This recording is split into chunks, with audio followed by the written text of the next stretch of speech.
Quinn, obviously a different feel to the edge room, probably maybe a little quieter, just based off last year. But no, I wonder why.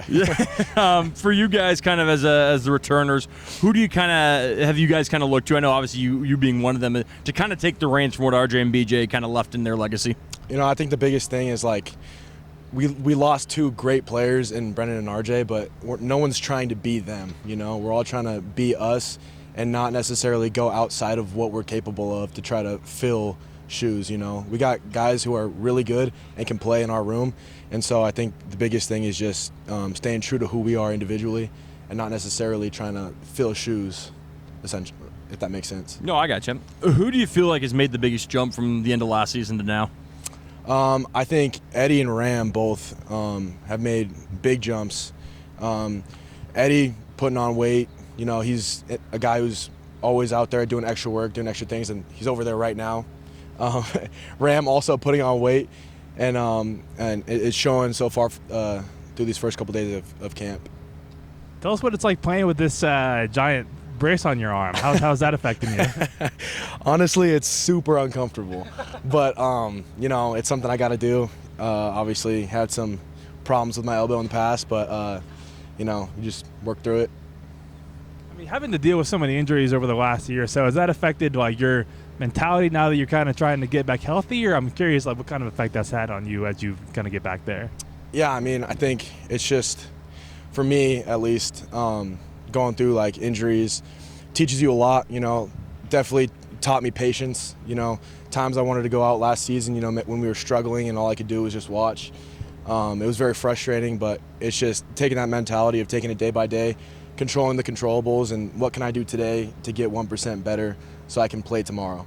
And so that's just kind of the mentality I brought to it then and just now in general. So, kind of going back to the topic of leadership, I have to imagine wherever you guys come from, whether it's high school or a school before this, everyone's kind of the top dog there, right. the vocal leaders there. And then you come to a place, and like last year, you kind of let BJ and RJ take that vocal leader role. Right. Is there any rust in trying to fire those back up as you try and become one of the vocal leaders in the room, or is it just something that it's ingrained in you and it's easy to kind of dig back up to that? Right. I think it's ingrained in me. I think for a lot of things in general, I think I lead by example as well as vocally. So while they were leading more vocally, I felt like I could sit back and really lean into leading by example and just working hard and taking on adversity and stuff like that. So when it came to just being more vocal, it was natural for me and came pretty easy just because I felt like I was already leading in other ways.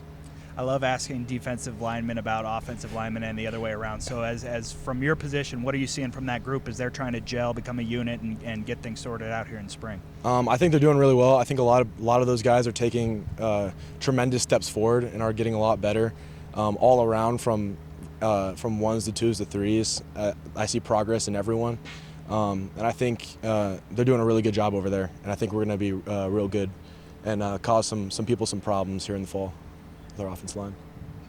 You said nobody's trying to be Brennan and RJ, but are there anything that you could take from them that you as a key returner or some of the other key returners are kind of implementing here in this early moments of spring camp? Oh, 100%. Like, obviously, like when you think of RJ, you think of this big personality and the energy, and obviously we can't lose that energy aspect. And so just trying to bring juice and trying to bring energy to practice every day, as well as just like with Brennan, at least Brennan was always that hardworking guy doing all these things extra. So like taking those pieces, taking that extra work, taking that energy, like kind of molding it together and just trying to like not lose that aspect of our room, because I feel like the culture in our edge room is just bringing energy and always working and doing things the right way. So that's was a huge piece.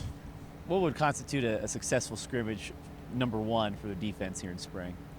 I think just focusing on our fundamentals and technique. I think that's the big emphasis here.